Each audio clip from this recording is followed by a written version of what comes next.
Hello dear student, as you know, your examination will start from 1st of July, the first terminal examination. Syllabus is already given, chapter first already explained, Hindi should be. Now let's open your chapter number first, व्याकरण सरोवर.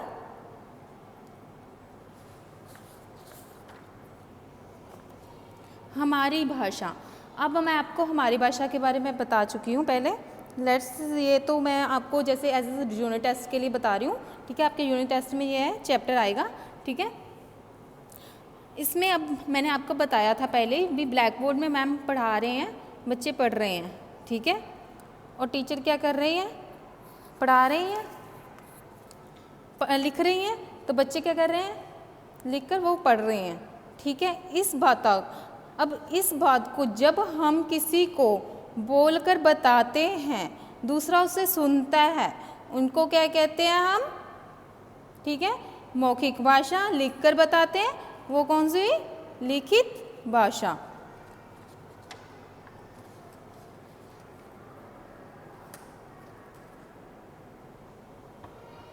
Now let's open your assignment second. सही उत्तर के सामने का चिन्ह लगाओ.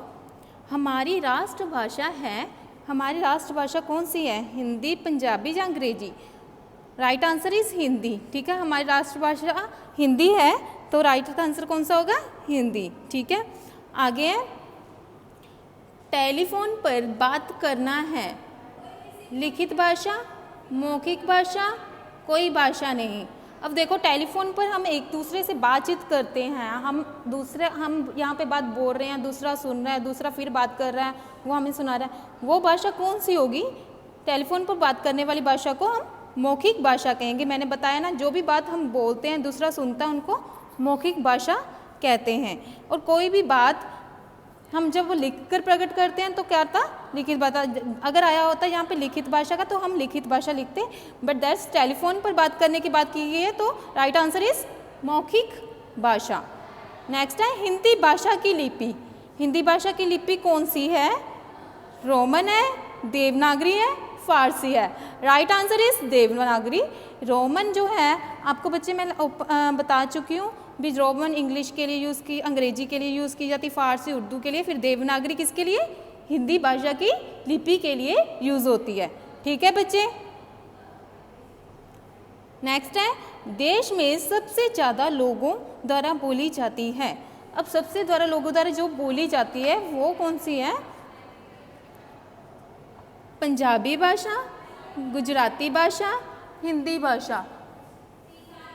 कौन सी भाषा है, हिंदी भाषा है, ठीक है बच्चे. सबसे ज़्यादा हमारे, आपको पता है राष्ट्रभाषा ही जब हिंदी है, तो सबसे ज़्यादा बोली भी कौन सी जाएगी, हिंदी भाषा, ठीक है बच्चे. आगे है, बताइए इन्हें क्या कहते हैं. विचारों के आदान प्रदान का माध्यम मौखिक भाषा है. अब विचारों को हम आदान, किसी को बोलकर हम बता रहे हैं, दूसरा सुन रहा है, उसको बता रहा है, वो क्या कहते हैं, मौखिक भाषा. इसकी एग्जाम्पल आप टेलीफोन भी कह सकते हो, जैसे हम एक को बताते हैं वो दूसरा बता रहा है, ठीक है. नेक्स्ट है, किसी भाषा को लिखने की विधि. किसी भाषा को हम लिखते हैं तो उसको लिखने की विधि को कहते हैं लिपि. जब लिखते हैं उसको तो हम कहते हैं लिखित भाषा, लिखने की विधि को कहते, विधि पूछा है ना उसने, तो लिपि कहेंगे, ठीक है. आगे, मुख से बोली जाने वाली भाषा. मुंह से बोले जाने वाली, मुख से मतलब मुंह से बोली जाने वाली भाषा मौखिक भाषा है. समाचार पत्र में पढ़ी जाने वाली भाषा. अब पढ़ रहा है, इसमें पढ़ने की बात की गई है, तो वो कौन सी है, मौखिक भाषा, ठीक है. उर्दू भाषा की लिपि कौन सी होती है, फारसी. उर्दू भाषा की लिपि फारसी है. नेक्स्ट है, अंग्रेजी भाषा की लिपि रोमन है. मैंने पहले भी आपको डिक्टेट कराया है कि उर्दू भाषा की लिपि फारसी है, अंग्रेजी भाषा की लिपि रोमन है, ठीक है. हिंदी भाषा की मैंने आपको बताया देवनागरी है. वैसे ही अब इसको आपको याद करना पड़ेगा, हिंदी भाषा की फारसी है, अंग्रेजी भाषा की रोमन है, ठीक है. ओके बच्चे. आगे, उचित मिलान कीजिए.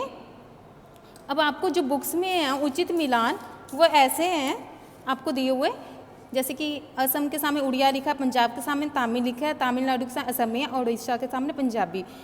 बट हमें जब एक्सप्लेन करना है ठीक है, जब आपको एग्ज़ाम में आएंगे तो टेस्ट में आएंगे तो आपने ऐसे लिखना, असम के सामने असम्य, ठीक है, असम में जो मिलान करिए असम्य आएगा, ठीक है, पंजाब में पंजाबी होगी, ठीक है, तमिलनाडु में तमिल होगी, उड़ीसा में उड़िया होगी। ठीक है बच्चे, थैंक यू स्टूडेंट।